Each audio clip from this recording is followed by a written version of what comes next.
Come down. Ooh, you make my high come down. Always tripping when you come around. Never have to cut you out like right now. You see, I don't have to drive me. You can say that for your mama. Maybe you should smoke some. Me try the marijuana. I was never you good. The vibe was straight. Showed you a couple of things and they feel strange. I treated you right. Everything was a gift from a time to your bag and the color on your lip.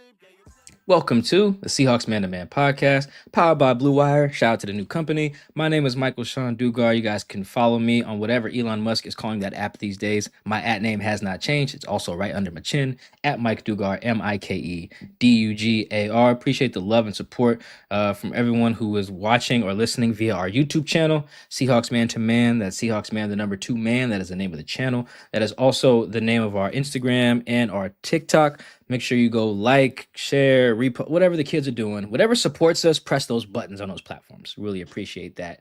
Thank you in advance. Chris, go ahead, talk to him. What is going on, everybody? My name is Christopher Kidd. You can follow me on Blue Sky and Twitter at CKIDD206, and that is CKid206. All right, quick programming note. Minicamp is done. There's about 6-ish weeks between now and training camp, and you will probably not hear much from me and Chris. We're gonna take some time away. I'm buying a house right now, so I'm gonna move, do that. It's tying up my time. So we're glad that we asked for questions and voicemails. We got both. It's good. Make sure you guys get your off-season fix. Between now and then, Seahawks had an eventful off-season, so lots to discuss, debate, argue about, which we will do a little bit of. So appreciate all of that love and support on there. We really, really do. Well, without further ado, let's jump right into it because we got questions via Blue Sky, Twitter, Instagram, and of course, our very special voicemail. So we want to thank everybody for not being shy and leaving a voicemail, because I know that can be a little scary. You're just talking to no one, but you're talking to Mike and I at the end of the day. So we appreciate that. So we'll get going. Wait, before we go to the voicemail, Chris, you know what I was thinking about, what people are probably afraid of? Because this is a fear I can relate to, which is going to sound crazy considering where I'm saying this. It's leaving a voicemail and then listening to the show and then hearing the sound of your own voice back. 1000%. That is probably part of the holdup, which I'll tell you guys a little Mike thing. So you guys will probably think, well, Mike, you're on a podcast, listen back. I do, and I hate it, which is why I can't never do a full show back.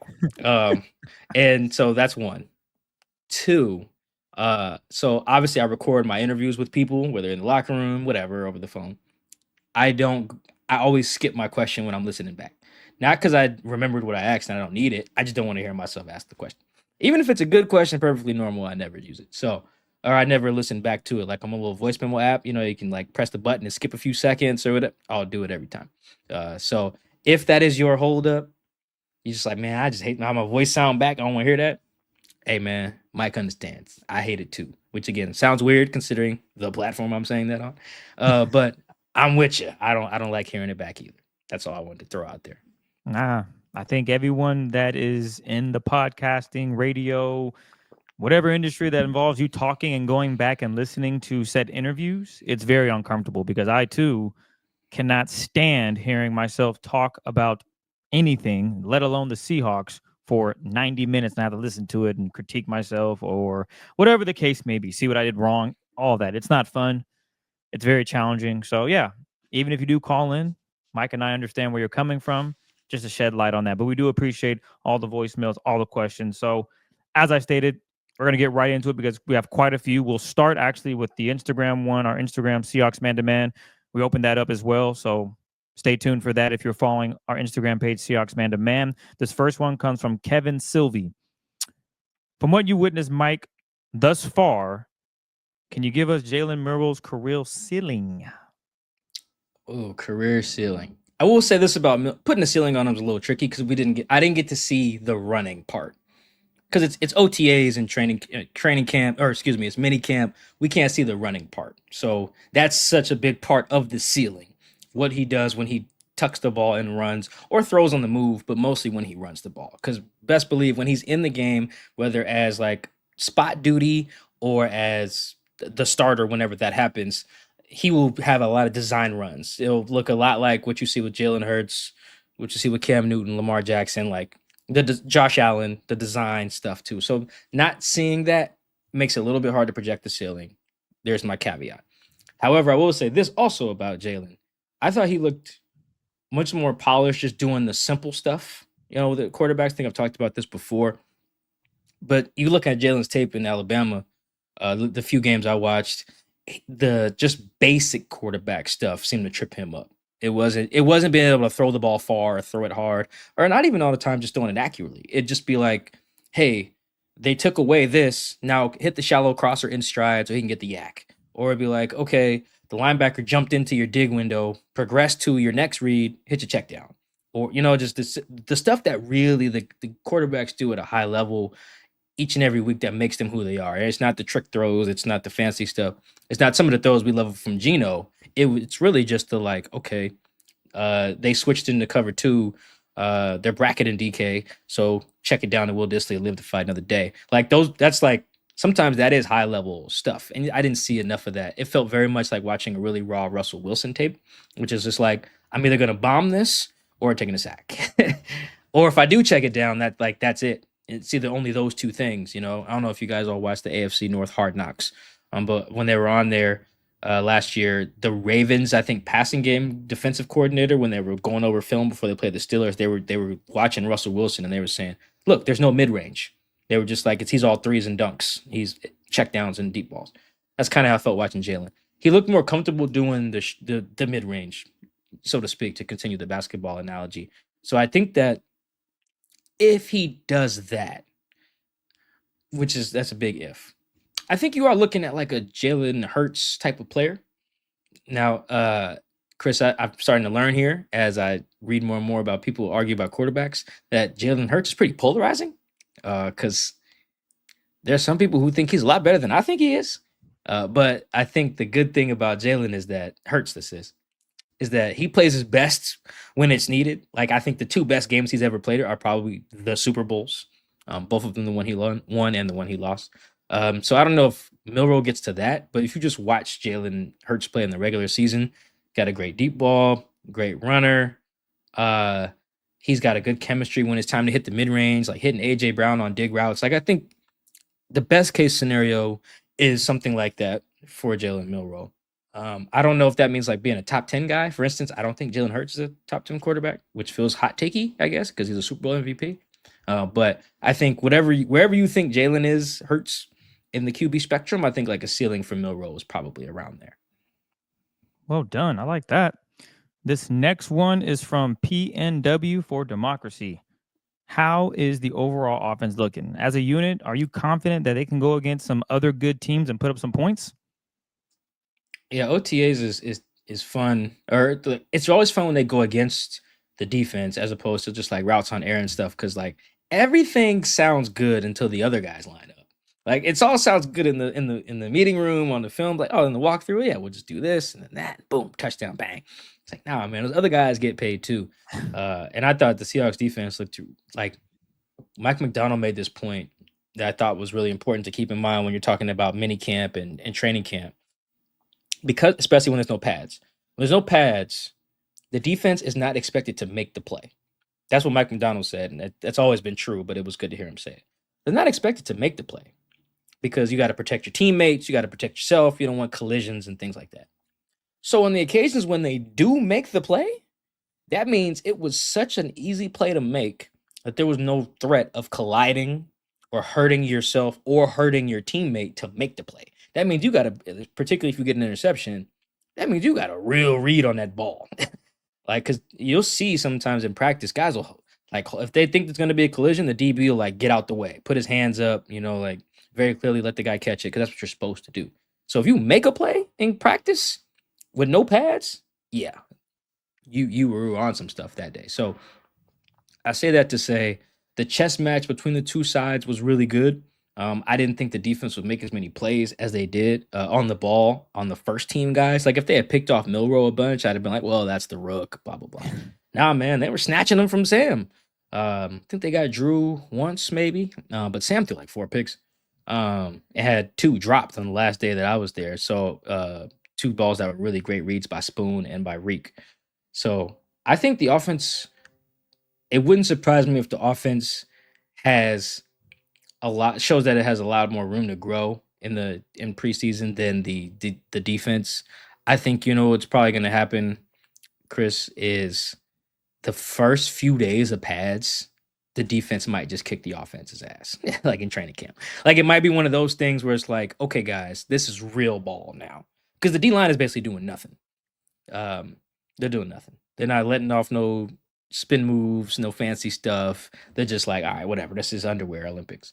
But when the pads come on, it looks like the defense looks to be further ahead. Not to say the offense is bad, but that felt pretty noticeable. I'm projecting a little bit, like if they had pads on, such and such and such and such. But I think it looked good. One last thing on the offense. Sorry, to say the confidence that when they play a good defense, that I'm not sure. I got to Fair. see that one. I got to see that, because it's also about what makes that particular defense good. Because think about it, Chris, and you know this because you watch film. The good defenses are good for different reasons, right? Like the 2022 Eagles, they were good because they could get to the quarterback. They D-line. had like 70 sacks that year. That they were a different type of good than the 2024 Vikings, for instance, who also got to the quarterback, but it wasn't just because their front four was nasty. It's because Brian Flores is a sicko, right? So he's like sending a bunch of pressure from different spots at you, and it's harder. It's dealing with different stuff. Some defenses are really good because their secondary is nails. They got such and such and such and such locking stuff down. What's a good example of that? The Jets, 2022 Jets. 2023 Jets, pretty much the Jets since they drafted Sauce. Pretty much. They got DJ Reed and they got Sauce. It's hard to throw on them, right? So that's why that defense is good. So sometimes it's like when you say, how will they do against a good defense? That just depends. I think the Seahawks right now probably project to do really well against teams that don't have good interiors, like interior defensive line, inside linebackers, and safeties, like that spine.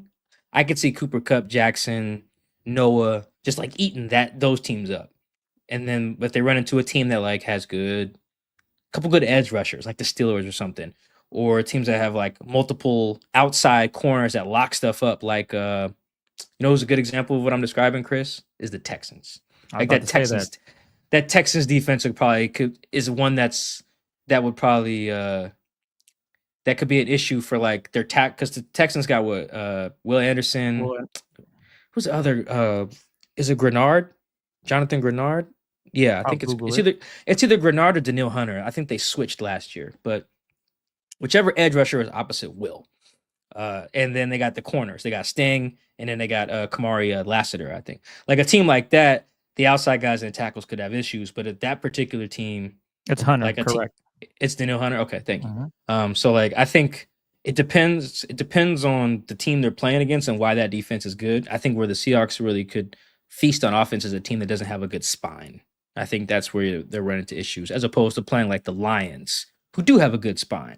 They got McNeil, Campbell in the middle, maybe the best safety duo with Branch and the what's the other kid that had all the picks last year? Kirby Joseph. Yep. And the other guy. Yeah. So like a team like that could probably give them more issues, So yeah, that's a good question though. But yeah, I think that's important to keep in mind too. Like, why is that defense good?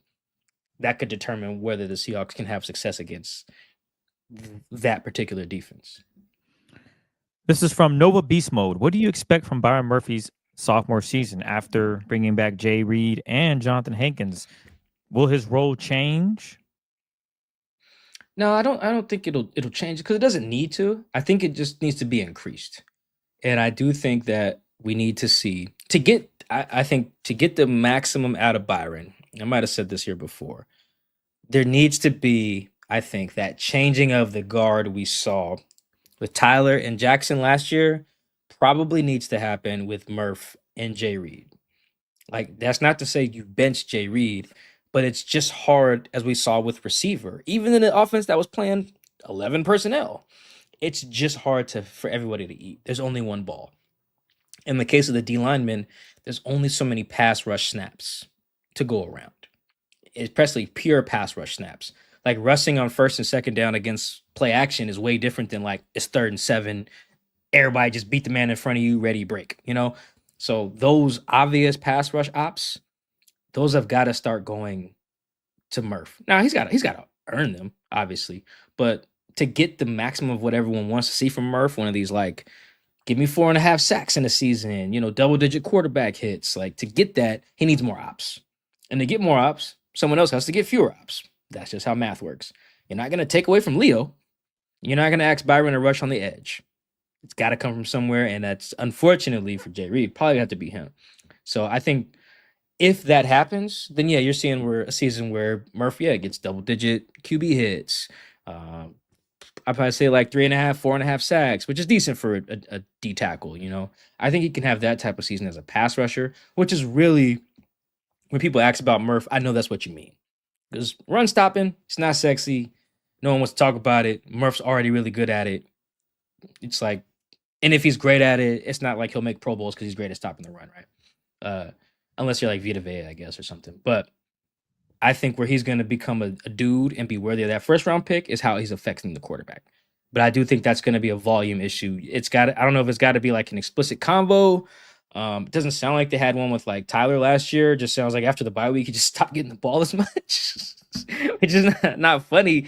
But it doesn't, like, talking to him for that story I did during the season, it really sounded like that's what it was. Just kind of look up and like, wait, got like 4 targets in the last 4 games. What's going on? So, without it being explicitly said, we're, moving you to a different role. So yeah, I think that changing of the guard has to happen between Jay Reed and Murphy. And if it does, I think we'll probably get 4.5 sacks, maybe 3.5, something in there, 10 plus QB hits. I think he can have that type of year, which is really good. Again, those are good numbers for a DT. Like, don't poo-poo those numbers, 'cause I'm not saying 12 sacks or whatever. That's a good year. And I think that's the type of year he can have. Chris Leeper, he wants to know who will be the biggest surprise from the first-year players, draft or undrafted free agent. Let me pull up the rookies here. See, Chris, I feel like Seahawks fans, and I'm saying this, I love you guys, so take this, I mean well. I feel like you guys are such nerds that you've done so much homework on all these guys that you can talk yourself into all these guys having a great year that no one would feel like a surprise. Like, if I was to tell you, Torrey Horton's going to be a guy, half of you guys would be like, of course he will. Look at all this stuff he did at college. You know what I'm saying? I mean that with love. But let's see if we could pick one together here. Chris, who would be a nice little surprise here if they popped? Like for instance, we can't say Nick Emenward. Like, if he popped, no one would be like, "Oh man, what a shock!" Surprise. Yeah, I think there's for me. Let me see what you think about this, Chris. I think there are really just 2 candidates for like surprise, and I think that would be Jalen and Damian Martinez, that is, and then Jalen Milroe. I actually went O-line and said Bryce Cable do. That's, you know what? Thank you. That's the answer. Forget everything I just said. Listen to Chris. Chris is right. If Bryce Cable do, the 6th round pick out of Kansas, that's pops. What he is, right? Out of Kansas, right? Let me double check. Yeah, yes. he's playing right guard. Yeah. If he pops, like if he takes the right guard job, that would be the biggest surprise, I think. Do I think that's going to happen? Probably not. That was on my board when he asked that question. I looked it up. I was like, man, who on this team would be like, oh my God? It definitely, for me, it was Bryce. I just, 6th round pick, not expected to really offer much, be the backup. That was kind of what I saw. So for him to be the starter, that would be, oh my goodness, this dude, without injuries, right? He goes out and takes the position. He's dominant in training camp. He does his thing in the preseason, whether it's against the starters for, a couple of plays, or he's dominating against 2nd string and 3rd string guys going up against the Raiders or whoever the team is in that first matchup. So, or those first couple preseason games, I should add. So yeah, Okay, Bryce Cable do. There's your winner. Yep, there's the answer. Honorable mention to Damian though. I think if he like popped and like took someone's spot, like took Kenny's or Zach's or Ken's spot, that would be. I think it would be surprising, even though I think we're all high on him. But that would be surprising because the other three running backs ahead of him are really good.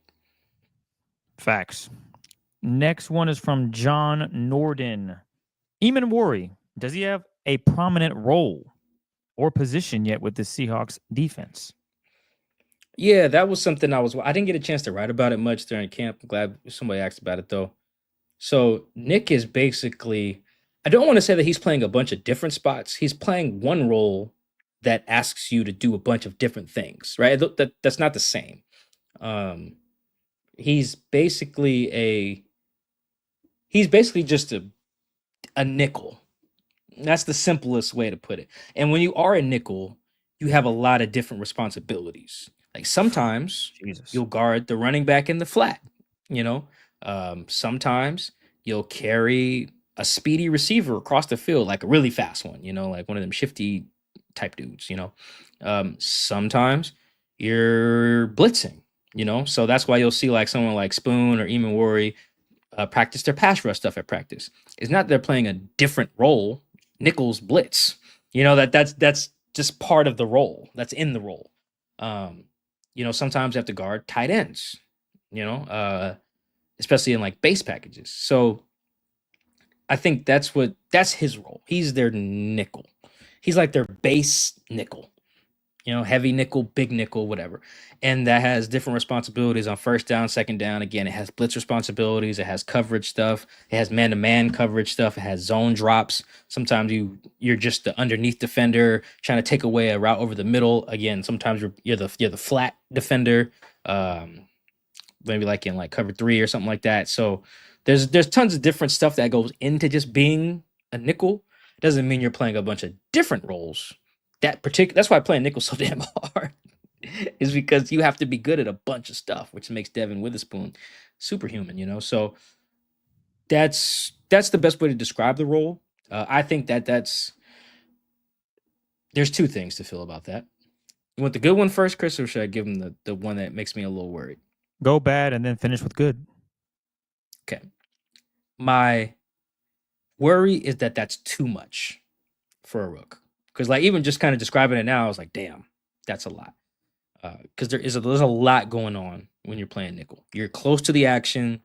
You have those responsibilities on third and long, on third and short. You may have a really important fit in the run game. First and second down, you might have some play action, drop responsibilities, or the flat check down stuff. And then again, yeah, you could be man to man. When you're the nickel, you could be manned up on anybody from Travis Kelce to Justin Jefferson. Like it just depends on the look, right? You could have those. That's a lot. That's my worry. Not to say he can't handle it, but just like overloading of information is a thing for rooks of all positions. It doesn't really matter what, unless you're like a nose tackle. Then then your job is very easy. you could know nothing and just Suck up some double teams and stuff those run lanes, buddy. That's it. Just take on 2. That's it. Take on 2. That's about it. So that's my worry. My good thing is that, which kind of ties to the worry. So I'm glad you said do that first. The good thing is that Mike McDonald knows that. And if he's willing to put all that on Nick's plate, he trusts that he has the capacity to handle all that. And he knows much better than I do whether Nick can handle that. So I think that's really positive that he trusts him to do all that stuff. Very similar to like how Clint Hurt and Pete trusted all that with Spoon as a rook. They were like, you never even really played nickel in college, but we're trusting you to do everything that comes with playing nickel and play outside corner, all as a rookie, you know? So like that was a really a sign of good faith or whatever, you know, like they put a lot of faith in him, you know, as a rook. And the fact that Mike is doing that, Mike McDonald, I think that's really positive. But that doesn't mean he can't be overloaded, which is why I wanted to throw the worry in there too. But that's a lot. So Nick's not playing a bunch of different roles. The role he has requires a bunch of different things. I do think that's important to know. It's not like he's playing corner and then playing safety sometimes. No, I didn't see him line up as safety once in camp. Saw him play like deep safety. Never saw him do it. Doesn't mean he didn't, I guess, but I never saw that. I didn't have that in my notes ever. I saw him at the second level almost every snap, unless he was blitzing. Then would obviously put him on the line of scrimmage. So, but again, that's what a nickel does. So that's his role. Hopefully, Mike McDonald is right that he can handle all that. Because if he does, he can be super, super impactful very early, very similar to what Brian Branch was in 2023 for the Lions. Brock Warner wants to know team chemistry. How's that looking? And simple, Mike, who's winning the fullback position? Oh, man, I can't go against my guy Robbie Oots. I'm Nobody never can. gonna. Yeah, come on. What are we doing here? That's crazy. I just said Mike McDonald knows best, and he said on draft night, "Don't bet against Brady Russell." But Mike, I will. I will, man. I gotta go. I gotta go with my boy Robbie Oots, man. So there's the answer to that first part. Team chemistry is an interesting one because you really, really, really don't test it until something goes south for real. It's not about like, as much as these things that I'm about to rattle off matter, they're only part one. It's not just about like going fishing with each other in the offseason, which Derek Hall says he wants to do with some guys. Not about going to the gun range or going out to dinner, or doing all these team bonding things. Those things do matter for sure, but they're just step one. The other part is like, how do you hold it together when stuff didn't go your way? And it's just hard to know that until the thing that goes wrong happens, right? And we'll see. There'll be a bunch of benchmarks that'll test that. I think one that'll test that with this team is the first joint practices they do. It doesn't sound like Pete is going to do them when the Raiders come to town. But Chris, if you can look up their second preseason opponent, whoever that is, they'll probably do them with them. So that could be an instance where like, okay, they're like, all right, guys, let's go. Joint practice. Let's go. Let's show the other team what we made of. And they just go out there and get their ass kicked. How do they respond to that? That's really what tests the chemistry. Chiefs? Yeah, I think Andy Reid does joint practices, doesn't he? I believe he does. So if Andy Reid shows up for those and they do those, I think that's would be an instance of it. I feel like the offense, that's another situation where they're going to be behind the defense, which makes sense. All these guys are new. Sam's new. Rooks are new. The line's not new, but you got the receivers that are new tight ends, ton of stuff. But it seems like the defense has a pretty like well-established rapport. Like the D-line guys, they've clicked already. The secondary seems very tight. It seemed very tight, and just have an understanding across the whole defense of what the standard is. Like, I'll give you an example. I forget, a young guy messed up a play. I think like Ty Akata might have like gave up a touchdown or something like that. Maybe it wasn't Ty. I'm sorry if it wasn't. But afterwards, they came to the sideline. They have these video boards next to the practice field. You guys have probably seen them if you've been there. It shows the replays of them, which is great for the players because they can just look up and be like, oh, that's what happened. They did that on this particular play, and they kind of you can hear them talking it through, like, oh, okay, well, I see why you did this. You were kind of in conflict, yada, yada, yada. They really just talked it through. And I think at the end, I can't remember who it was. They were like, yeah, man, that's a tough play, but like, we're chasing greatness. So we got to make that play, no matter how tough it is. And I think it might have been Spoon who said that. And everyone else around just responded, that resonated. It was very obvious. It was like, yo, you know what? He's right. That was a tough play. That was a good ball by Sam or Drew, whoever threw it. It was a great catch by such and such. Like, they can acknowledge all that. But the ultimate thing that mattered to everyone there on the sideline having this discussion, which was like, doesn't matter. We're chasing greatness. That's the goal. Like, that's it. That's all that matters. And there seems to be just a very clear understanding that that's what's going on. And that takes time to build. That takes days and days and days of repping, reminding that that's the standard, that's the standard, that's the standard. And that's the case throughout the entire defense. They're all chasing like that. Not to say the offense isn't, but they're all new, like I said. So I think the defense is much further along than the offense, which makes sense also because the head coach runs the defense. And they know him already. And no one knows Clint Kubiak but Sam. So Sam and Marquez Valdez-Scantling. That's it. So I think that's going to take more time. But I feel really good about where the defense is at in that regard. Because also, last thing, the defense has kind of already had that letdown, that adversity part. It was the Packers game and the Vikings game where they give up 57 points in 2 weeks at home with their season on the line. So I think they've kind of already they've done the trial by fire part, which is why I think they're a little further along. This next one is from Tanner. Is right guard the most important camp battle, and who will win that out? I think it's kind of. Yeah, I hope our right guard is not the most important, Chris, because that's really boring for us. It is. It is. It probably is. Can you think of another one? Important. An important battle. You know what? I, to be honest, that. So let's look at. I think that probably. No, I don't. Center maybe. Center's probably more important than right guard. But see, that's to your point. That's boring. That is center. Center is boring. So it's probably an offensive line, and it's probably right guard and or center. But I think, aren't you high on Olu being the starter anyway, though? I know that, but that doesn't mean Jalen Sundell can't take it. So absolutely no, that's 1000% true. But it's probably O-line oriented for sure. So it's center or right guard. I really wish that Mike McDonald would just open up the quarterback competition. That would be more fun. Just like roll the ball out there. I know it's not. He's not going to do it.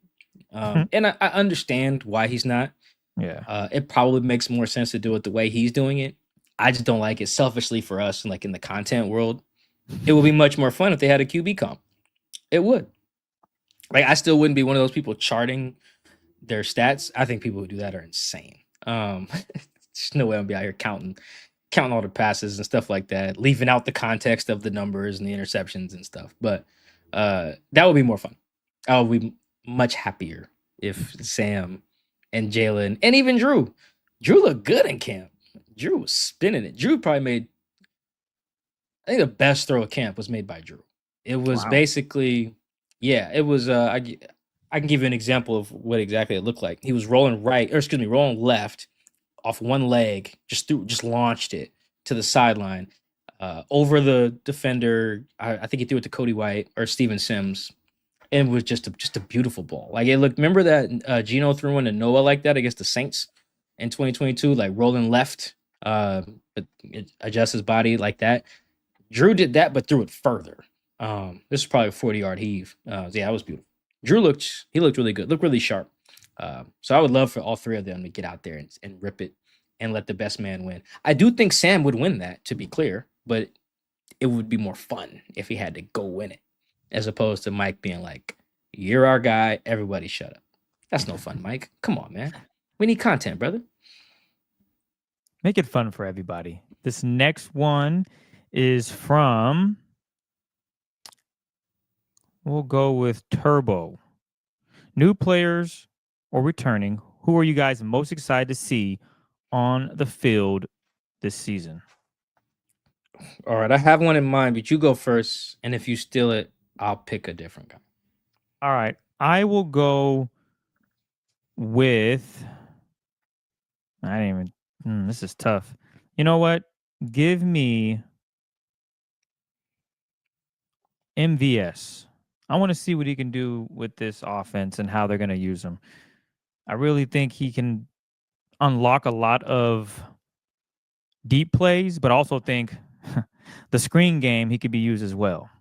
Mike's probably like, Jesus, Chris, you just don't want to give up on screens. It ain't no right. Probably there. As no he's probably there, buddy. They are going to, but I want to see what MVS can do, right? You obviously lose DK. That's huge. He's not a big X receiver that is going to demand attention, but he will demand attention of, okay, well, we can't let this guy just run down the field. So they're going to be eyes on him. So I'm really curious as how they use him within play action, because in going back and look at some of the Saints game, it was a lot of play action. We're going to find him deep. He's going to run by the corner and safety, and Derek Carr is going to put it where only he can get it. Touchdown. So if the Seahawks can use that with Sam Darnold, who, as Mike has alluded to, has a rocket, there might be some times where MVS is down the field by himself, and can the Seahawks take advantage of that against other defenses? So MVS would be my guy. So, new players are returning. Who are you guys most excited to see? Let's see. Okay, that wasn't my guy. You did not steal him. So that's... There was three guys. It was Cooper, him, and then also maybe Emans Role, but I went with a wild egg here on that one. Yeah, so I have a boring one. and it's Ken Walker. Because very similar to D Hall, who I talked about in the show before. I just feel like Ken's got another gear, man. He's got another gear. And we've talked about this on the show. Ken is one of those talents that not everybody just don't have what he got. They just don't. Like when I saw Ken run that touchdown against the Saints, his rookie year, like he wasn't even a starter yet. Rashad, I think, like broke his leg or something, and he comes in the game just as the backup and rips off like a 60-something yard touchdown run. Does it again later against the Chargers, I think. A couple weeks. I was like, oh, he's one of them. And for one reason or another, whether it's health, whether it's scheme, whether it's the O-line, he just hasn't been able to be that. But if the emphasis on running the ball will arguably help him more than anybody else. Obviously, he's a running back, but we kind of talk about it in the context of it helping the O-line, helping the quarterback. Like, I think when executed properly, Ken in this scheme goes bonkers. Like bonkers. Like Todd Gurley, Offensive Player of the Year, bonkers. Like, if you want a less hyperbole sounding answer, how many touchdowns did Raheem Mostert score in that first year with the Dolphins? Like Was it like 18? 10? Oh, more No, than it okay, was yeah, he went it was crazy. a crazy number. I'm about to look it up here in a second. Touchdowns. Yeah, he had 18 touchdowns. Raheem Mostert did in 2023. He had 1,000 yards and 18 touchdowns. And I think the Dolphins had like the best red zone offense in the league. So I'm bringing up that because, and they ran an outside zone scheme too, by the way. The Dolphins did that year. So this is why I'm using those examples. The Gurley Rams also ran an outside zone team at the time. So I'm bringing up these schemes for a reason. That's what Ken can do. He can do that. He can have like crazy numbers. The way he scored 18 touchdowns, I don't know. That was ridiculous. But just the idea of like there is another gear. I really believe there's another gear for Ken. Obviously, he has to stay healthy, but I really see that for him in this offense. And I don't. He's up for an extension too. I don't know if he'll get one. Probably not because of the other talent they have at running back, and just running backs have a hard time getting new deals. But extension or not, man. This year, healthy with a decent O-line, decent run game coordinator, that is. Yeah, man. I think Ken can have one of those years. Yeah, Todd won Offensive Player of the Year in 2017. He had 1,300 yards and 13 touchdowns. The next year, he had 1,200 yards and 17 touchdowns. Like, I think Ken is capable of one of these seasons. I really do. That he's the guy, because the most optimistic version of this offense, like what everyone hopes it'll be. If it turns into that, it's Ken going nuts, like nuts, like 17 touchdowns or something ridiculous. And I just think I decided who I'm taking first in fantasy. So thanks for that question. Kind of talked myself into that. This next one is from Kyle. With the cap space the Seahawks have, what is one realistic addition you would add to the offense, defense, and or special teams to push this team in a playoff run? I unfortunately have a boring answer for this. I really don't think that there's anything realistic, because John Snyder is probably just too high on what the roster looks like currently. It makes sense. John's in a really good spot because if some of these guys pop, these young dudes, you can even shed some more money and get cap space. Like if Elijah Arroyo starts looking like the second coming of Darren Waller, you can punt on, $8 million or whatever with Noah. Same thing with some of your edge guys. If they start to pop too, you got that big number from Chenna. Yeah, I really don't think there's anything realistic out there that's possible. And because what are you looking at? Like adding Shaquille Griffin, adding Jair Alexander, I don't think he signed anywhere unless I missed it. Trading for Jalen Ramsey, trading for Trey Hendrickson. I don't see any of this stuff happening. Am I missing anybody who's out there? I see TJ Watt's not coming to camp. Is but I Asante don't see Samuel that. Jr. still available? He is, but that's not moving the needle for me much. But yeah, like Stephon Gilmore's still out there. Rasul Douglas, I think. Yeah, I mean, it's just I think Amari Cooper's still unsigned. Keenan Allen is still unsigned, I believe. But none of these guys really moving me trade-wise. I'm not really seeing it.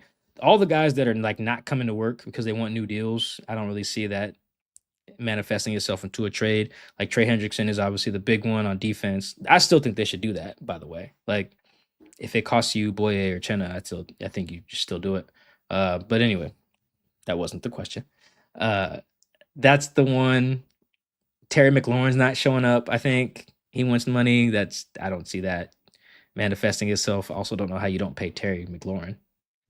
Yeah, I don't see anything realistic happening. That really moves the needle. I mean, you look at the moves that John's made this offseason, he really only identified a few needle movers. And the main one was the guy coming off the broken leg, Will Fries. That was it. That was John's needle mover. I don't see anything else happening besides that. I think they'll sit on the cap space and perhaps use it to improve the roster if somebody gets hurt or somebody just looking stinky. That's it. If they get in the camp, for instance, and like Reek's not locked in, Josh Jobe not looking like what he's supposed to, well, then they're like, oh, let's call Jair. Let's trade for Jalen Ramsey. But I think that's if such and such isn't looking how we think he should look, then we spend the money.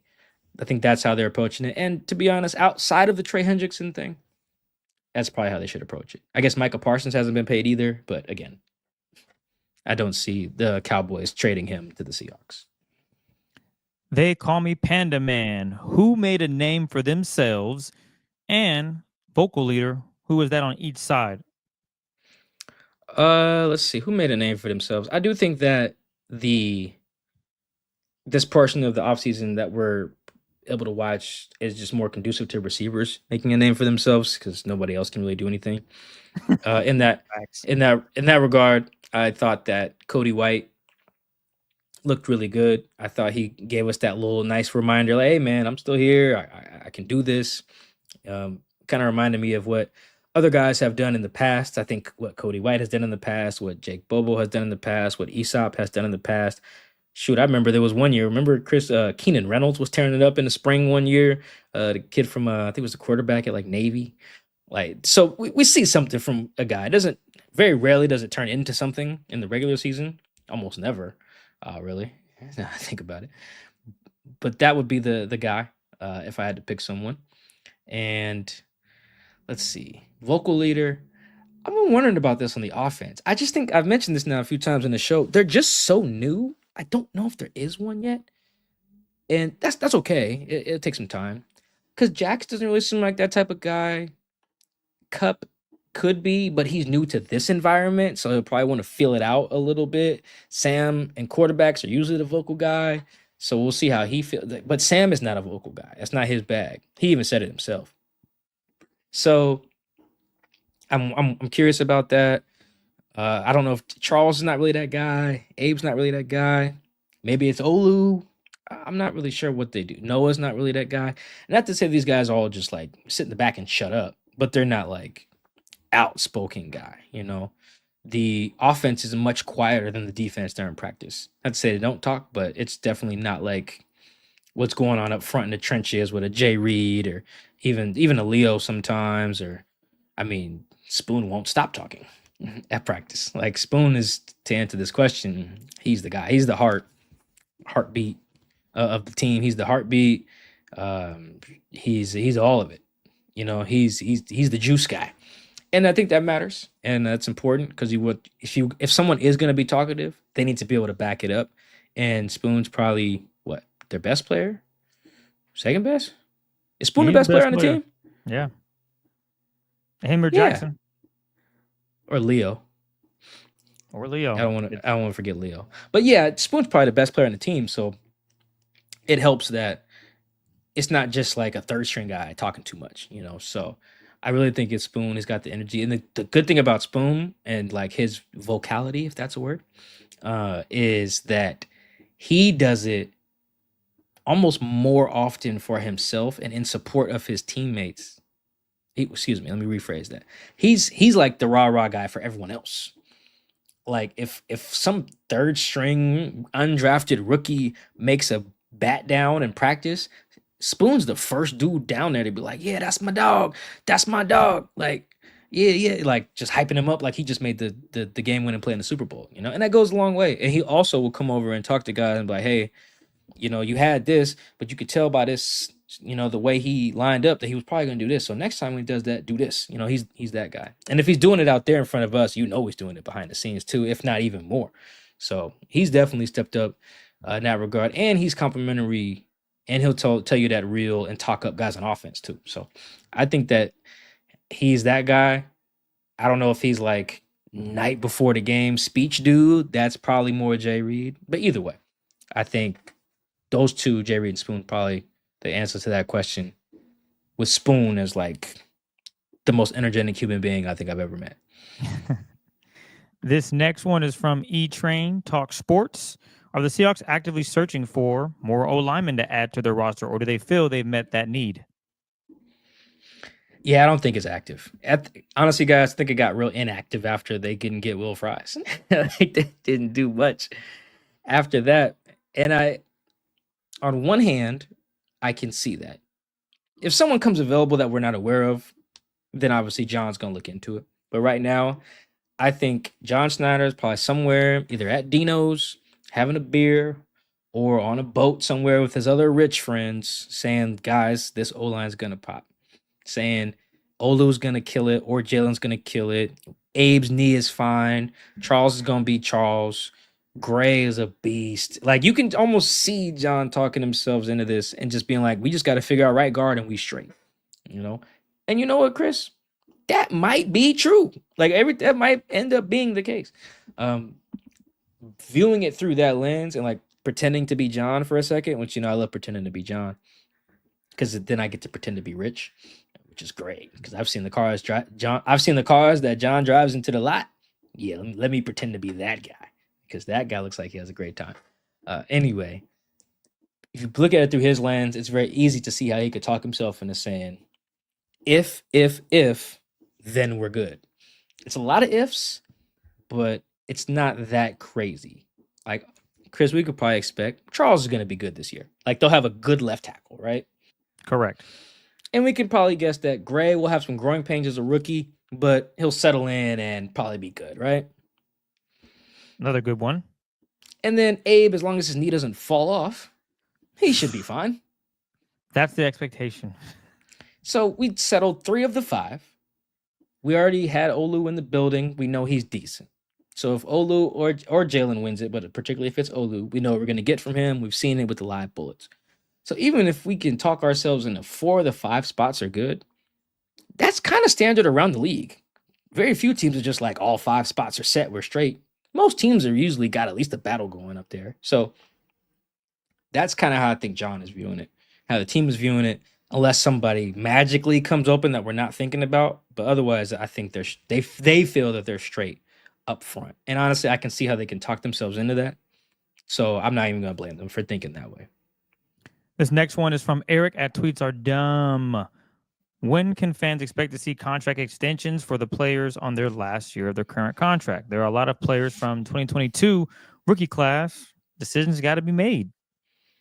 Good question. Yes. The entire 2022 class is up for extensions. You have to just play 3 years, and then you can get a new deal. So that's Charles, that's Abe, that's Boye, that's Ken, that's Reek, that's Kobe. That's technically Derek as well, but I doubt they extend him.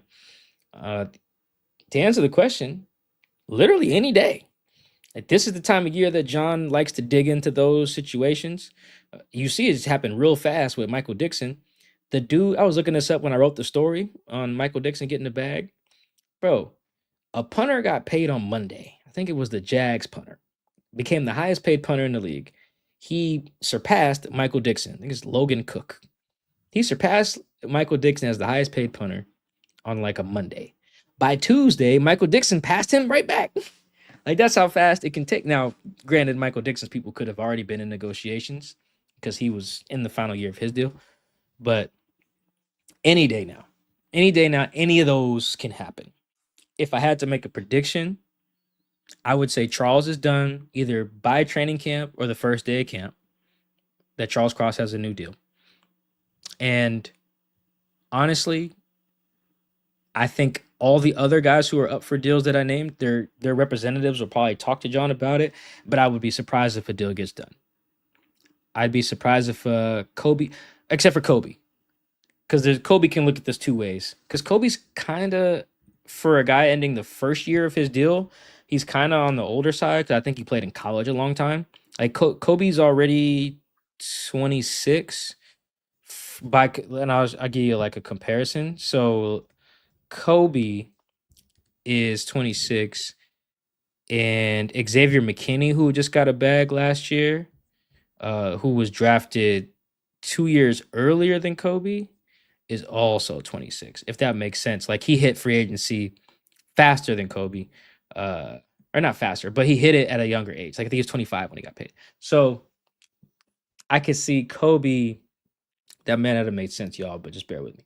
I can see Kobe being like, well, I could bet on myself and wait and see what happens and get a bigger bag, or I can take a 3 years, $36 million deal right now, which probably doesn't even make him like a top 10 highest paid safety. It might not, but it's a good deal. Or you say you bet on yourself, see if you make the Pro Bowl or something, and then like, all right, pay me like a top 5 safety. I'll be going to my age 27 season. Give me my bag. And we've seen the Seahawks trying to get ahead of stuff like that. They paid Julian Love before he had the big year. They paid, or I think they paid Julian after, but either way, they paid him. They kind of bet on Tyler Lockett in that same way. If you guys really remember, Tyler didn't have great receiving season in 2017, but they paid him, or excuse me, they kind of basically chose Tyler over like P. Rich at that time, and kind of got in front of Tyler's extension before he had the big year in 2018 that it was. So he took a little bit less money than if he had got paid after the 2018 season when he went nuts with Russ. So I could see Kobe doing something like that. Otherwise, Chris, trying to think, who else would they pay? You could pay Abe, I guess, if you want. But if I'm Abe, I'm waiting. I want to show these guys what I can do with a healthy knee, and then give me my bag. I'm waiting. Boye, I feel like the presence of D Hall makes that complicated, because boy, if this D Hall thing hits, Goodbye, boy. Yeah, might be. yeah, yeah, that's an interesting one. So yeah, because then you got Tank. I guess you got Tank, you got Coop, or excuse me, you got Tank, you got Chenna, you got Boye, you got D Hall. That's a good group right there. Yeah, you could probably wait and see on a Boye. You guys know me and running backs, probably not paying nobody. I hope everybody gets their bag, but Mike's probably just not paying nobody. I wouldn't have paid McCaffrey. I wouldn't have paid. I wouldn't have paid nobody. At least not like record setting. Like, oh, now I'm making you the highest paid such and such. I probably just wouldn't do it. Anyway, see, I wouldn't. Other than there's Reek. That's another one. It's almost very similar to Abe for me, where it's just like I just want to wait and see it again. Give me the year. Give me your rookie year again. Basically, for Reek and Abe. Give me your rookie year again, you get paid. I think that's fair. That would probably be it. So I would expect Charles done by camp. Kobe may be done. Kobe could be done if he really wants to be done in like a week or so. If both sides really just want to knock that out. Everyone else, I think, will probably have to wait until after the season. This next one is from Eric Wall. What's the number one thing that gives you optimism about the upcoming season? Do you have one? I have one, but I want to see what yours is. Yes, it's the defense. The defense could be the best in the NFL. I think that's how much talent they have. If everybody locks in, and if, as you mentioned, Reek is his rookie self, I don't know who's passing on this team.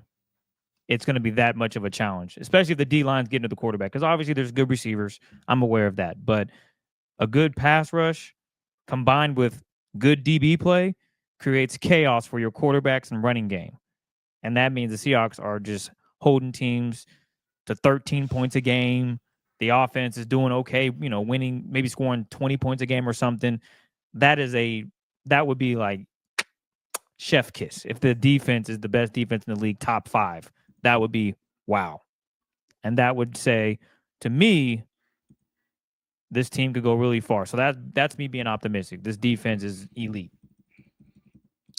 Yeah, you know what? Now you're making me think here, because, man, I'm thinking about year 2 when Mike McDonald was the defensive coordinator with the Ravens. I don't remember thinking that the Ravens were gonna like be what they were. Maybe that was gonna be the case, and I just wasn't paying attention. But I didn't feel like I went into the 2023 season thinking, that Ravens defense might really like turn up on everybody, and they obviously did. I could see something similar again. You need and I think we talked about this before. It's really just about that 11th dude. That's really what it is, because they had some high end talent. Obviously, they had what was the nose tackle? I forget Matabuke. I think. yeah, he retired, right? No, I forget. That was the other guy. My bad. I know who you're talking about, though. Yeah. Yeah, like he ended up going crazier than he had ever gone. Guy like Geno Stone started going crazy. Brandon Stevens started going crazy. All these guys started going crazy. They had high end talent with Roquan and Kyle Hamilton. Obviously, that was their all pro guys, but it really felt like what the strength of it was that their 11th dude wasn't a bum. And so it just made it very hard to find a weak spot, because that's all these defenses that's all these offenses are trying to do every week. It's like, okay, here's what we do well. How can we just exploit that the best against your defense? And the Seahawks are going to have some weaknesses, particularly if they're like having Nicky Memori do all that stuff that I mentioned. He would be the weak spot. But if like he's your 11th best defender, that I think gives your defense a chance to be really solid, because that's what it is. Me and Chris have talked about this. I don't know how much about on camera, but definitely off camera. If you could have 10 all pro dudes, if your 11th dude is buns, you can lose every week. Every week, particularly if he plays a position that they don't take off the field. Like if your 11th dude is like your other edge rusher, then like maybe it's tough. You can just pull him off the field. But if it's like a DB or an inside backer, that can get really nasty. Like they had some games where like Cody Barton was the 11th best defender, and it cost them. That we've seen that. We've had games where it's like, yo, your worst dude on the field right now is Tedrick, and you lost because of that. Or I'll put one up front. Your worst dude on the field is Darrell Taylor, and they're just running to his side all day. We've seen it where the rest of the unit actually not that bad, but then there's one dude, maybe or two guys. Maybe there's two guys. Like if your worst two dudes aren't great, that can really be an issue. And like right now, the reason why, Chris, you might be onto something is who's going to be the two worst dudes? What? Probably, if I had to guess on the defense, probably Josh Jobe and Tyrese Knight. Yeah, so I think in their base package with Nick at the nickel, it'd be Nick. It'd be Nick and Tyrese. And if those are your two worst dudes, you might be okay, because then a nickel, like in true nickel, you take Emawari off, put Spoon at nickel, then you have Jobe, and then Tyrese Spoon playing nickel, and Tyrese doesn't come off the field. So in that scenario, yeah, if you're in your nickel against 11 personnel and you got Tyrese and Jobe, like if Tyrese Knight your worst defender, that's actually okay. I think that's really solid, because we've seen some teams in the past. The Legion of Boom had that problem. Some games would be like, we don't need to throw at anybody else but Byron Maxwell today, and that's gonna get it done. Yep. Remember that game against the Steelers in 2015? I think Sherm shadowed Antonio Brown, and he had like 60 yards or whatever. But then like Martavius Bryant or whatever had like 200. 222 if I'm not mistaken, but it don't matter. Yeah, he had 200. Yeah, we can look it up at some point. But because they just didn't need to throw nowhere else. I rewatched Super Bowl 49 for my book, and the issue was when Jay Lane went out, they didn't have to throw anywhere. Jay Lane like broke his arm or something, or broke his leg after picking off Brady. After that, all they had to do was throw at Thurl Simon. That was it. He gave up like two touchdowns in the game after that, including the game winner to I think Edelman. I think so. My point is that you can have a Cam Chancellor, an Earl Thomas, and a Sherm on the field. But if the other dude over there is not it, or if like you're in this league, it's really if your inside backers are bums. But if you don't have that, it can be a problem. So I think the Seahawks that's a real good reason to be optimistic. You're right about that, because I do think their bottom is just not bad, and we've seen like some. I've rattled off some guys and that could get real deep in the. They put some bad people on the field, man, in the last like 6-7 years. It's got ugly, man. One-legged Quentin Dunbar on the field, man. It can get nasty, man. Remember that game that Leno Hill had to play safety against the Patriots because Quandre got thrown out in the first quarter, and then Cam Newton threw for like 360 and Bombed never threw away. for like 300 again the rest of the year. Julian Edelman went nuts in that game, had like a $150 or something like that. And I don't know if he cracked 100 yards the rest of the season. Like it's weird. They've had some real lows. Anyway, so I think you're right. I'll be real quick with my version of it. I do think one reason to be optimistic is me and Chris have talked about this for years and years, and the last few years, I feel like in particular, they have to have an identity on offense. They have not had that. And I feel like I've written about it before, saying that they have to decide we're going to be a run to set up the pass team or a pass to set up the run team. When they had Shane, they didn't know what the hell they wanted to do.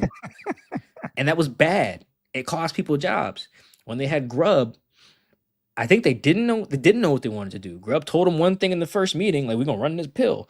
And then they were like the worst rushing. They ran it fewer times than anybody else, but like the Browns and the Raiders. So they had this identity crisis, and they've had it for the last few years because the coordinator, I feel like the coordinators were still trying to figure out who they were, which is why they couldn't identify an identity to, put their imprint on and give the team. A reason for optimism, despite the other reasons I have for pessimism is that Kubiak does know who he is and what he wants to do.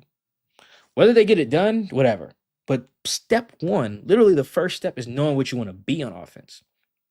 They have not known that. And it's shown up. It's shown up. Like, we've talked about this on the show. We've laughed about it. But it really is absurd, whichever game it was, that Ken Walker only got like 5 carries, and Grubb was like, yeah, I messed up. I should have gotten the ball more. Like, bro, you spent a week planning for this. Like, you literally game plan all week. What point in the game? How many days you need to know to give Ken Walker the ball? I could have told you. Could have told you at the first day of install. Like, yeah, make sure we feed number 9. Like, bro, why is that not high up on the list? Because they didn't know what they wanted to be. Same thing in that game where DK didn't get no targets, and then Grubb was like, yeah, man, I had to call DK and apologize, man. I got to use him better. Like, bro, what? You planned for a week. The first install should be like, all right, we got to get this number 9 the pill, and that's going to set it up. We can get number 14 the ball. That should be on the top of everything. Now, the fact that it wasn't, anyway, it's not a pile-on Grubb session. But I do think Kubiak, fingers crossed, will not have that problem. They're going to know who they want to be. My bad. Holly dropped in. You're good. You're good. Go ahead. Yep. Holly drops in. She asks, do you think the Seahawks have a legitimate shot to win the division this year compared to last season? No. I just really, anybody can win the NFC West. So I should say the answer is yes, because I think anybody can win it. But I just really feel good about the other 2 teams. I just do.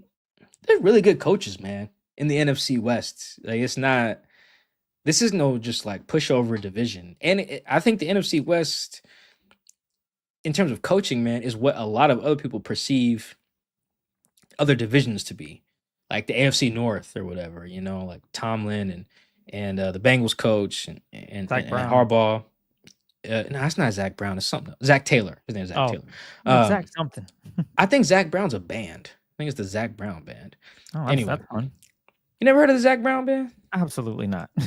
You sure? They be coming to Seattle and stuff? Never heard of it until today. I got more white friends than you do, so that's why. I think I got invited to a Zach Brown Band concert, and I'm just like, no, I'm not doing that. There's no way. Thanks for the invite, but no thanks. Anyway, it's the reason why I'm so high on the other 2 teams. Their rosters are good for one, but we talked about this. I'm really high on the coaches. Your coaches is why you get there. And Shanahan and McVay have represented the NFC in the Super Bowl in 4 of the last 8 years or something like that. Those guys are just really good, and they both showed up in 2017. Since they've shown up, they've both made 2 Super Bowls with 4 different quarterbacks. Like these guys are the real deal. So I'm high on their teams. So I think that those guys, one of those 2, will win it. And if I had to make a bet, I go with the 49ers.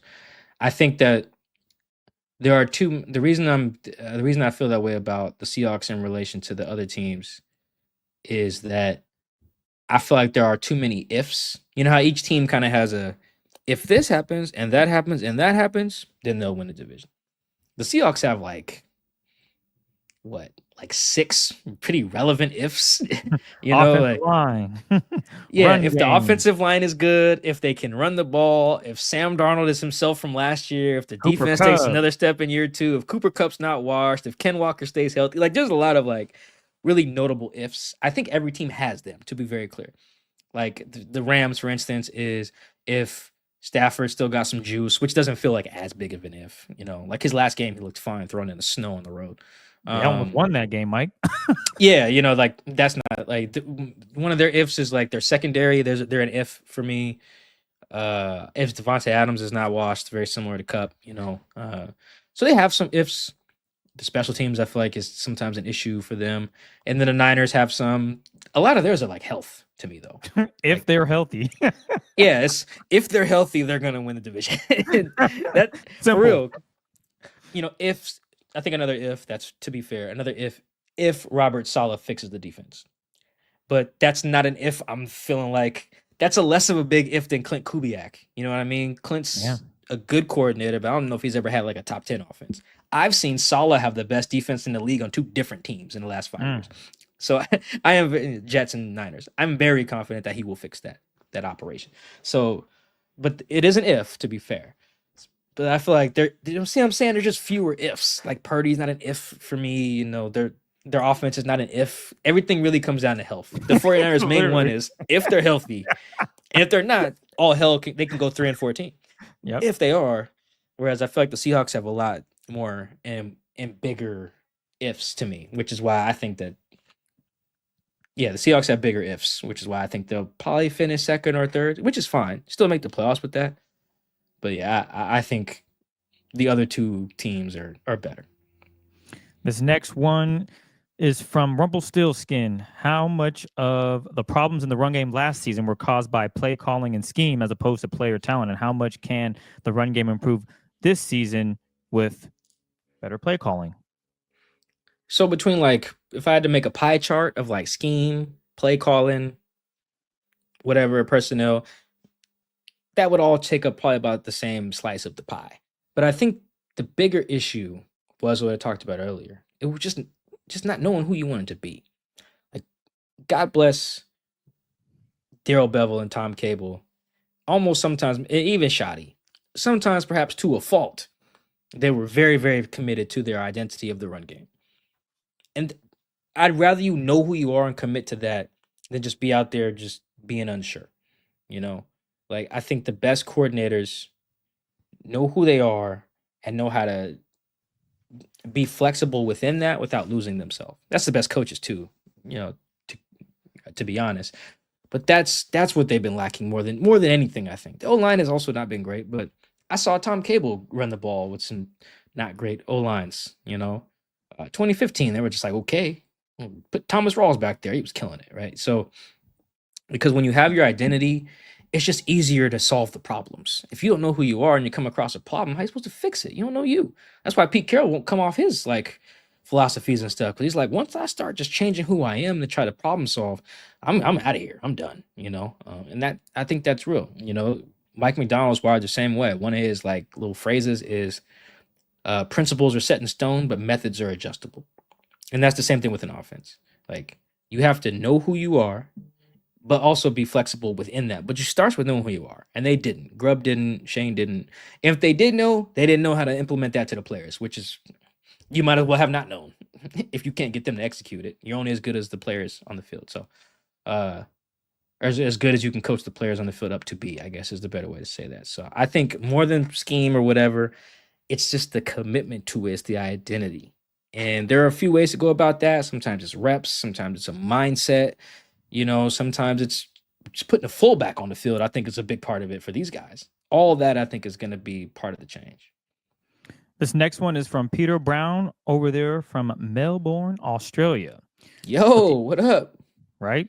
With the NFL bringing a game to Melbourne in 26 and the Rams confirmed as one of the teams, what are the chances of it being a divisional rival, i.e. the Seahawks being that opponent?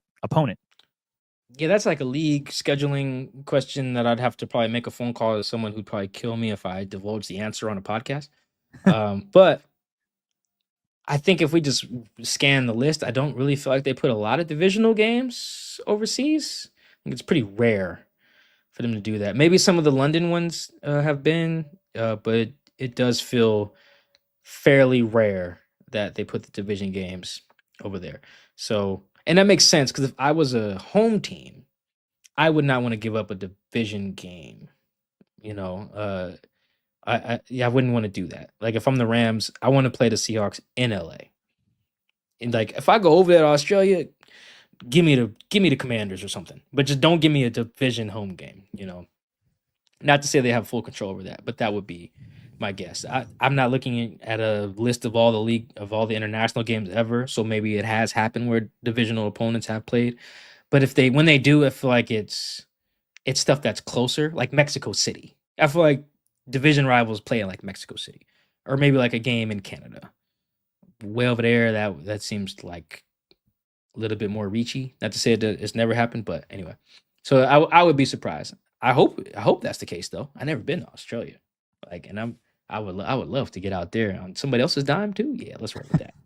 That would be great. I just don't know if that's I'd be very skeptical of that. I think the Rams probably get another NFC team, probably with a star player or something like that, or if they got like a big intra division matchup, like if the year they play the NFC West or something, which I think is next year, then you have them play Mahomes or something like that. That would be my guess, or instead of a division game. This is a great one for you, Mike. This is from @Devin Witherfork. Was DK Metcalf a better practice player than a game player? And if so, why? I don't know if we've ever got something like this. We never Have have. we? Nope. Yeah. It's a question worth asking, though. See, the thing about DK is, I think he was exactly the same guy in practice and in the games. I think he was. Now, maybe that was the problem. Maybe. I'm not sure. But for instance, like one of the critiques we get, or that DK gets, it ain't us, is the temper stuff and the personal fouls and all that. Like, there's a perception that DK just likes to lead the league in personal fouls every year. When he usually just gets like a couple.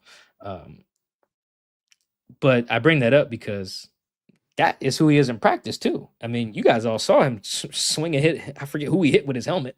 He swung a helmet at his own guy. Like he's that dude. I've watched him just cuss teammates out and then just hug them up later as they walk off the field. Like he's a very fiery guy all the time.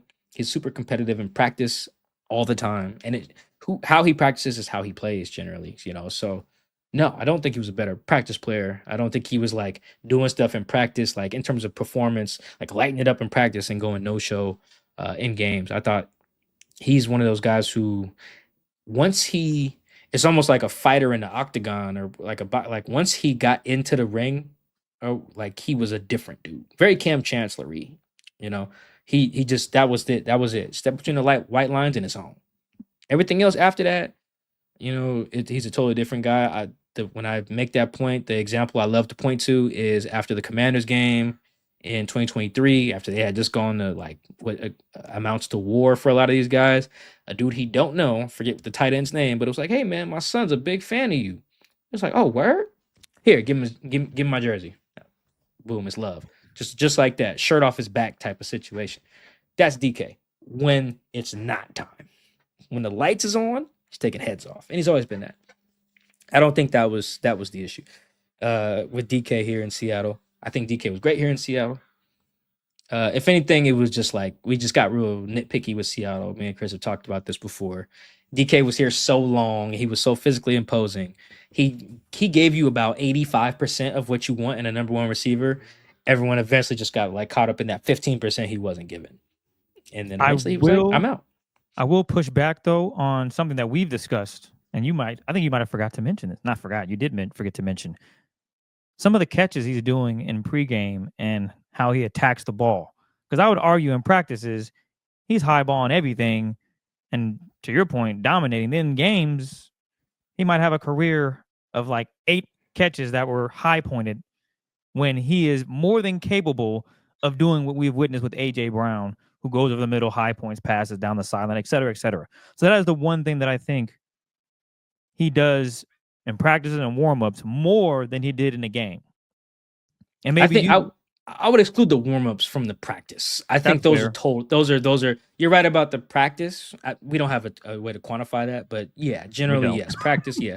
I will say though, you get more ops in practice. Like you might have like on any given practice day, he could have like 30 catches or 30 targets in a practice day. So there are more opportunities to go up and get stuff. Whereas in a game, he might legitimately have like 5 targets. Or if Grubb's calling the plays, 0. 2. Yeah, or 2, whatever it is. But yeah, generally, yes, you're right. I would just take warm-ups out of the sand. Everybody look great in the warm-ups. Guys are doing all type of stuff in warm-ups that you just can't do. That's why I don't even warm up. Yeah, you don't. Yeah, guys are just doing stuff in warm-ups that's a little different. Like, yeah, the shirtless, crop top, slow-mo, one-handed. It do look cool. Maybe that's how he bagged what's her name, his fiance. Congrats to them. But yeah, that's a different setting than I'd say practice is. This next one, before we move to voicemails, is from Slim Got Drip. Me and the family had a heated discussion. Need y'all opinions. Is JSN, Jackson Smith and Jigba, and Cooper Kupp a top 5 wide receiver duo in the league? No. Yeah, Chris and we can make this one short and sweet. Chris and I, we talked about it off the air before we rolled. That's something I had never thought about this offseason because the answer is obviously no. But also, when we kind of hashed it out, we were like, it might not even be that close. No, you got Chase and Higgins, which Philadelphia is probably one with AJ and Devonta. Yeah, Devontae and AJ, JJ and Jordan Addison, and then Chase and Higgins is probably like a very clear top 3. I'm not really sure anybody can. The only potential I think to overtake that this year is like if Devontae still got it, Devontae Adams that is still has it, and then Puka, because I'm like a really big Puka guy, so that's part of it. So there's 4 right there, and then you can just take your pick on the 5th. Who'd we say? CeeDee Lamb and George Pickens. If someone's not super high on Pickens, I can feel that, but I think like a more obvious one is probably like Tyreek and Waddle. Jalen, yeah. Yeah, that's probably like a more obvious, like, okay, these guys are better. But yeah, if you want like CD and George is really solid. Who else? We named like Mike Evans and Chris Godwin. Oh, Mike and Chris. Yeah. Mike and Chris. That's dope. I didn't even think about that. Yeah, and then the Lions, Amon-Ra and Jameson Williams. One. Yeah. J-Mo and Amon. Yeah, like if you really think about it, no. Jackson and Kupp is like good, but there's some other really good ones. Like, really, really like that. And I do, again, it is tiered. I think the Eagles, Vikings, and Bengals is a tier. Everyone else is a tier after that. That next tier probably has the Lions, the Dolphins. I think probably the tier after that is where you got Jax. Oh, excuse me. The Rams are in that second tier as well. And then you get lower and lower and lower. But yeah, Jackson then probably 8, 9, 10 maybe. But not top 5, no. All right, well, we got some voicemails, Mike. We got 4 of them things. You ready to get going on those? Let's do it. All right, here's our first one. Hey, guys, this is Ross from Everett. Love the show. So let's say we look back at the end of this season. The Seahawks have won 12 games, and we are NFC West division champs. Paint me the picture for what had to go right with this team to make that happen. Now, for the all goes scenario. Seahawks have only won 6 games. Beyond the obvious, Sam Darnold gets hurt and is out for the year. Game 2. What had to happen? And then I just want a yes or no answer from you guys on your vision going forward for this team. If the ultimate goal is to win the Super Bowl and not just be a playoff fringe contender like the Steelers have been, do you think the correct decisions were made to push us closer to that goal going forward. Thanks, guys. Love the show. All right, where you want to start? Just the first one? Yeah. So we're saying 12 wins in a division. What does that look like? Yeah. How'd they get to that? I think the first step is just having the best defense in the league. That if you have that and your offense is just not led by Mike White, then you should be That was great, Mike.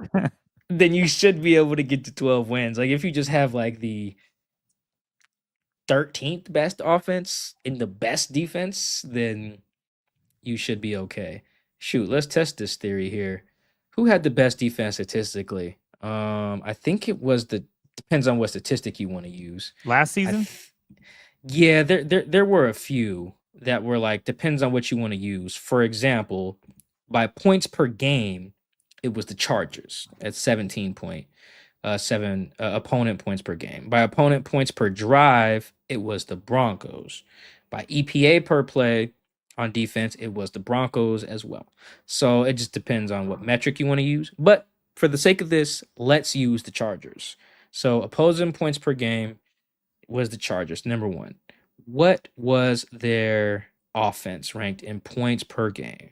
They were ranked 11th, and they won 11 games. Perfect. A season like that, where you have the number one defense. The Chargers, by the way, run the same scheme as the Seahawks, so doable. You get the number one defense and a good offense. 12 wins. I feel like that's like the simplest way to that. But I think the defense has to be number one. It has to be like the best one in the league to get to that 12 win mark. And your offense has to be like top 15. What was the second part? Is where it all goes to hell? It all goes to hell. 6 wins, man. How the hell did that happen? And this is no injuries, right? Or just at least not an injury to Sam. Exactly. That would obviously any team can just be bad if they lose their guy. So here's what I would say.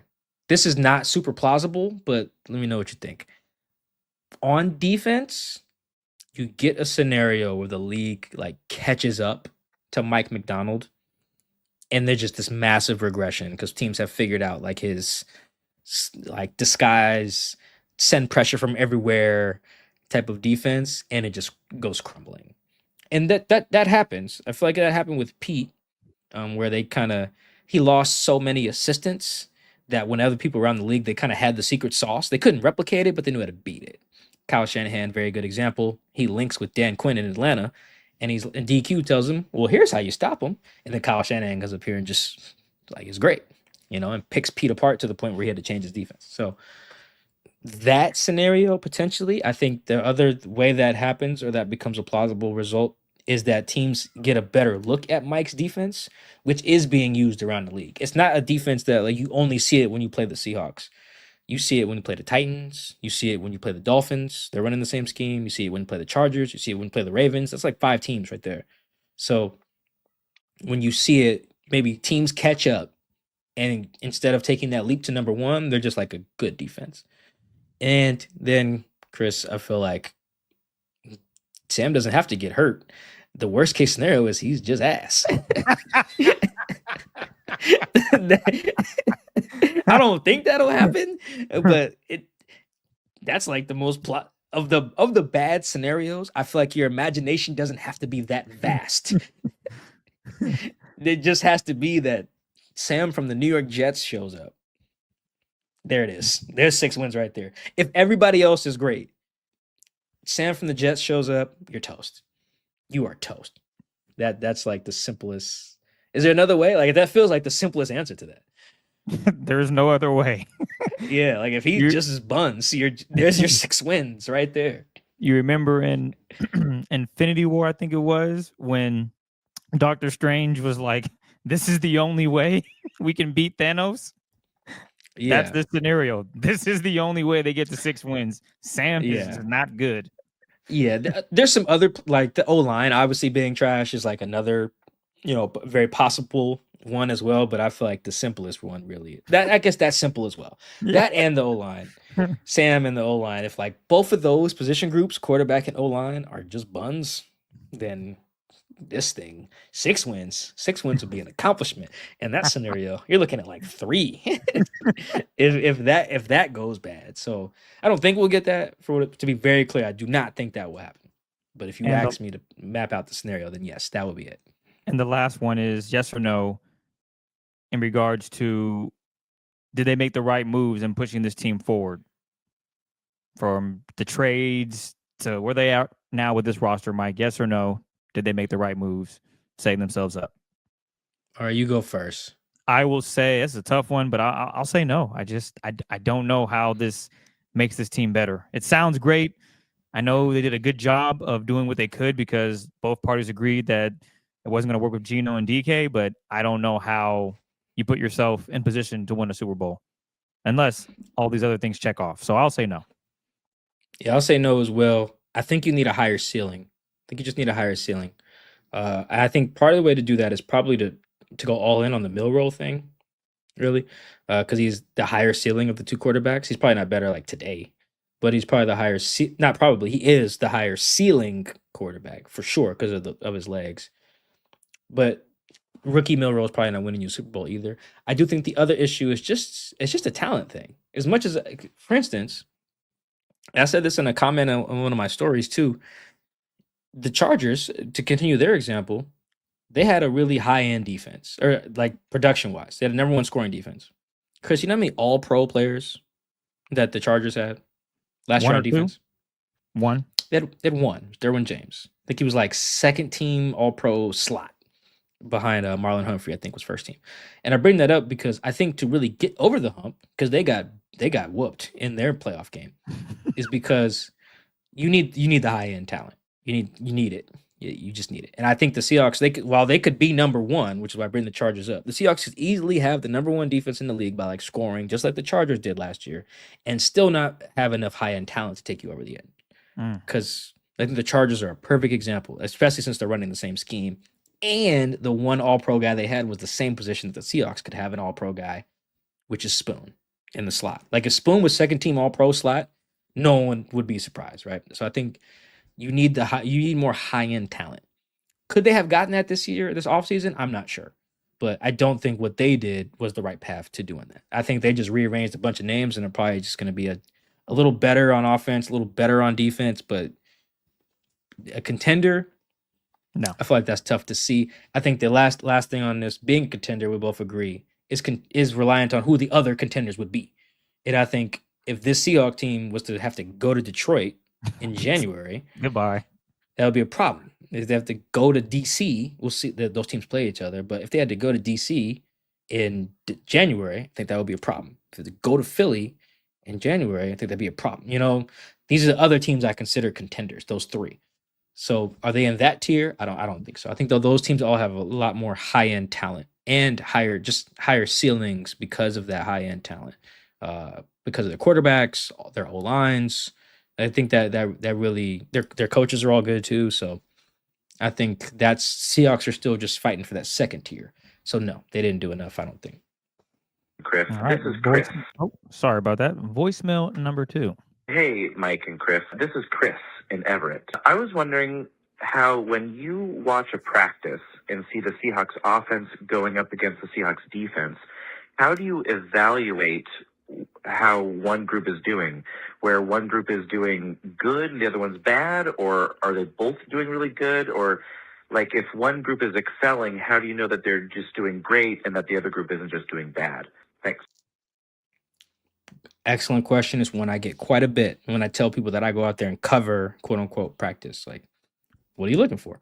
Good question. The video boards have helped with this quite a bit because I can see replays of plays. But the good thing about Mike McDonald's practices, I'll ignore like watching Pete's practices because it's not very instructive for this. But for Mike McDonald's practices, what's really good is it seems like he has a lot of situational stuff. So like they won't just do, all right, rolling the ball out for 8 minutes, let's just run some plays. No, it's usually like this 8 minutes is all 2-minute drills, or this 8 minutes is all red zone, or this 8 minutes is all third down and blitzes. This 8 minutes is all early down. It's all second and short or whatever. Like it's all charted out and it's all situational. I feel like if I had to guess, outside of 7-on-7s, 90% of Mike's stuff where the offense goes against the defense is something situational. It doesn't seem like they do a lot of just roll the ball out. They have like a move the ball period, which may be that. But otherwise, that I guess that would probably be like the other 10%. Most of what he's doing is situational, and that's important because then it's easier to see what's trying to be accomplished in the like if I know, oh, this is a third and long, these next 3 minutes are all third and longs, right? Which is also why sidebar, that's why it's important not to just chart completions, because if he checks it down on third and long, you got to punt. That's not a good play. you know? So that really helps when watching Mike McDonald's practices. I know what they're trying to accomplish, and you can judge accordingly, because then you can also judge with a grain of salt, right? So for instance, let's say that Mike puts time and score into this too. If he puts up on a video board, we're down 3, we're down 4 with 39 seconds left, the ball's on the 40 or whatever, and on fourth down, Drew Lock forces it and gets picked. Yeah, he threw a pick, but also he couldn't have checked it down because I know it was fourth down. So in that case, I can, adjust my grading or my assessment accordingly. Pads are different than no pads practices, obviously. So I think in particular with watching Mike McDonald, knowing the situations and assessing accordingly really helps me judge who's doing well and who's not. Like if I know that it's third and whatever, and Boye just blows by Charles, I'm just like, okay, that was bad by Charles, such and such or whatever. It's much easier with Mike and his, not to say Pete never did situations, he did, but it seems like Mike does it a lot more, or at least he does in the spring or did this spring. So I think that's also helpful. And just knowing the parameters of what's going on. Like the D line, for instance, it's why you rarely hear me talk about it during the season, or excuse me, during the spring, because I know them guys ain't doing nothing. Chris, did you see that clip? You guys have probably seen it. It went viral. It's the Giants O-line. Excuse me, it's the Giants D-line whipping the Giants O-line. Yes. And they all like basically meet at Russ. Jeez, man. Someone tweeted. It was like the Abdul Carter dude did a spin move. Kayvon Thibodeau beat somebody. Brian Burns hit their left tackle with a spin move, and it went viral. And it's like, oh my God, the Giants D-line. Dog. D linemen do not do that. That was mean. Like mean in the sense that like you're almost like breaking an unwritten rule in practice. You don't see no spin moves before pads come on, bro. Like what Brian Burns hit their left tackle with, they just don't do that. They don't unleash their moves because they all know they're in their draws, basically. They're not doing that. So, and I know that. So when people ask me about the D-line, I'm usually just like, let me wait till I see pads, right? Because I know that. Whereas coverage stuff, that's why you see me write more and talk about the secondary when I'm watching practice, because I know, okay, you guys don't necessarily need pads to be in the right spot. And I've just done this for a little bit too. I feel like people who jump to too many conclusions during practice, particularly padless ones, are people who haven't been doing it that long. Like if you've been doing it long enough, you kind of know in a real game that would have been a sack. In a real game, the safety takes his head off. Like I can see that, So that helps me decide whether like the offense was good one day or the defense was killing it, or I can see when like a defense is actually just killing it because the offense is trash. I know how to see that pretty well because I've been doing it so long. I saw that in joint practices last year. It let Chris know, like after like I think maybe a day, like yo, offensive line. I know this Titans D line is good, but it's not this good. Like I knew it was because the Seahawks O line was not good. Like when I watch joint practices, it's really just reps. I've seen enough bad O-lines and enough good D-lines to know that like Jeffrey Simmons is good, but he's not Aaron Donald, which is exactly what he looked like in Nashville last summer, which is why I was like, oh, these guys are cooked. And what do you know? They were cooked, right? So Some of it's reps, some of it's the structure of practice. Long-winded way of saying that's kind of how I go about it. There's a lot that goes into it, though, so I'm glad you asked that question, Chris, from Everett. I think that was. Yep, Appreciate you got it. All right, here's the next one. Hey, guys. My name is Paul McMillan. I'm in Bremerton. Sam Darnold is going to be the guy, and that's totally fine. I think he's going to be fine in the system they're going to run, or they're going to run the football well. The line's going to be improved. I think he's going to be pretty efficient. But how hyped are you going to be when Jalen Milroe gets his play sets, gets it in the backfield, and you're going to see Kenneth Walker, you're going to see Charbonnet, maybe you'll see Martinez in the backfield there, you're going to see Robbie Hoots, and you give him a chance to run an option with any of these running backs. Like Sam Darnold's going to be the guy, but when you have these option plays, and Milroe has a chance to run them, and you have the ability to do anything you want back there, how cool is that going to be? This is a great question because this is what goes to what I was saying about the ceiling. That is how you reach it. It's that.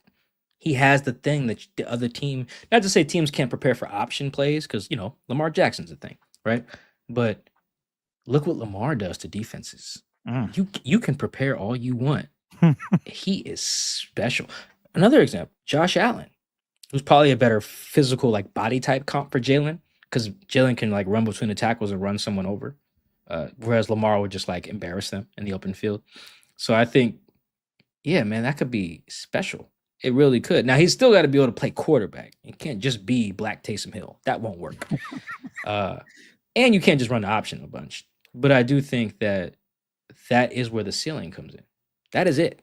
That's how you reach the ceiling. Like you can get there with Sam and a guy who has his skill set. Jared Goff has led the top 5 offenses for the last like 3 years or whatever, basically being the best version of what you would hope Sam would be. Right? Pocket guy, really strong arm, good decision maker, really talented. Boom. Goff is that. You can get to the Super Bowl with Goff. We saw it. So it's not to say that Sam can't have a high ceiling, but look at what the two teams that made it with Goff had to put around Goff just to get there and only score 3 points in the Super Bowl, which they did in 2018. Crazy. Or look at what they put around Goff and look what he's done in some of these playoff games that they've lost. So it's whereas now, to be fair, neither Josh Allen or Lamar has made a Super Bowl either. So it's not as if that guy with the higher ceiling gets you there either. But I feel like we all would, if we had to pick, Chris, I put Josh Allen, Lamar Jackson, and Jared Goff in front of you. How much weed would you have to smoke to pick Jared? You're going with the other two guys. Even though Jared's been to Super Bowl already, you're going to pick the other two guys, right? So you get why I'm making that comparison. So I think it will be fun. I think it'll be excellent. I think that's how you reach the ceiling, which is why if you want to get there, it's probably to make that investment now. Not make him some like package guy that has like 4 players or whatever each week. I think that's stupid. That's probably the only thing that I'm really like, Mike McDonald, Clint, if you do that, that's dumb. I would not do that. I would just either make him the guy or make him the bench guy. I'm not about to just have him exist somewhere in this weird middle area. So yeah, I think it's going to, when that happens, and if it works, because everyone could get fired too, because Jalen could also just be Trey Lance. I think he's better than Trey Lance, but that's like on the table. But if it works, everyone's getting paid. We're going to have way more views on the pod. Like, it's good for everybody. Jalen's going to feed families. What Caitlin Clark is doing for the WNBA, that's what Jalen's going to do for the Seattle market if this clicks. And I can't wait for that. All right. This last voicemail. Here we go. I'm from London. Love the Try it again. Hi, guys. It's Adam from London. Love the show. My question is, if you can take the quarterback room out of the equation, if you can guarantee the health of 3 players for all 17 games next year for the betterment of the team, who would you choose and why? Cheers. Oh, Adam's my dog. Shout out to Adam. Ooh, this is good. Fun, too. I know, this is good. So no Sam Darnold, which is good because that makes sense. Yeah. Okay. Do we want to make a joint 3? I got 3. 3 I'll go through. So you have your own 3? Okay, go ahead. Yeah, I mean, I cheated and listened beforehand. You're just now hearing it, so That's true. Time. I have not heard that. I don't tell Mike about no voicemails. So I'll go offensive line. I chose Abe Lucas. That's one guy, and then also went corner. I think this is probably an obvious one, but I will go Spoon. And then the last one, this is where I had trouble because I'm like, but I went D-line and I will go with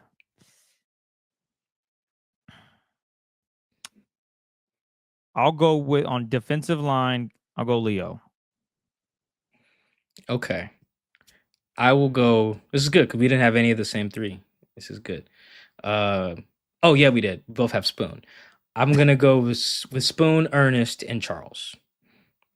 Spoon, because of the high-end talent, like you just can't replace that. Just because it's such a high talent. They can put someone else there at nickel and be okay, but it's just not like, you're losing your best player, as we agreed on earlier. And then Charles and Abe, because those are largely because of the value over their replacement. You don't have Ernest. Well, we saw what that looked like. We did. We saw it. It was not great. Tyrell wasn't even like that bad, but it just wasn't that. It He wasn't. just enough. wasn't good. It just wasn't earnest. It's not even like he just wasn't earnest. Yeah. He wasn't earnest, and Tyrell had a whole training camp. Ernest just came in and was like immediately better. So Ernest and then Charles, because we've seen what they look like without Charles. You're right about Abe too, but it looked as bad as it has looked without Abe. The time that they didn't have Charles when he hurt his toe, I think in 2023, that was bad. Like, that was really bad. I think Stone was good for like a game, and then it just went quickly. So, yeah, no. Charles, Ernest, Spoon. If you guarantee that they get 17 games out of those guys, that's probably the best. None of your guys are wrong per se. Like No, I feel you. There's no wrong answer here, but like that's I was fighting because Ernest was on my list too, and I'm like, ugh. And to your point though, losing Ernest would be damn. Tyrese Knight, you ready? I don't know. You're gonna have to figure some things out. So I hear you. I But think I Leo would just- agree. If I had to make a top 5, I would. We both agree on Spoon. So then I would definitely go with Charles and Ernest, and then I think we can agree on Abe because we've seen what that looks like, and it's bad. Like it's real bad. And then I would swap Leo though if we're gonna round out a top 5 for Jackson. Because I think we need you to win outside, brother. You got to be our ex. You got to be our dog. We need some 3rd and 11. I need you to go win outside, buddy. As you mentioned, a few weeks ago. Yeah, not having Jackson is like how you score 10 points. Touchdowns. So that would probably be my top 5 of guys that keep them healthy. Or you go to my man scenario from the other question where you win 6 games. Not fun times in the Seahawks nation. No, not at all. Again, don't think that'll happen. I think they'll be fine. Well, look, that is all the Twitter questions. It was a Twitter mailbag. So we thank each and every one of you for going to Blue Sky, hitting up us on Instagram, leaving voicemails, Twitter. We appreciate all the love and support. We're going to take a break now. So enjoy your summer. We might have a surprise. Can't guarantee anything, but Mike's a busy man. He got a new crib. Maybe we'll do our first pod from the new crib. How epic would that be? Yeah, I got to close in the house this week, so hopefully that works out. But nonetheless, we appreciate all the love and support. Mike, is there anything you want to add before we shake? Yeah, as always, thank you. Appreciate the love. Appreciate the, on Instagram, whatever platform, Twitter, Blue Sky. Yeah, all that. Thank you so much. Again, we would not be. This is not a show. We do not do this just so I can talk to Chris on camera each week. If I need to talk to Chris, I would just call him. The pod is for y'all. Love y'all. Appreciate y'all. Enjoy it. Like, share, do all those. Hit all the positive buttons. Like Chris said, and like I said at the top of the show, take a little break. Off season. Enjoy yourselves. Have fun. Still doesn't mean you can interact with us. All that good stuff. We love it. We'll try to get back to you when we can. Otherwise, take a little break. Peace.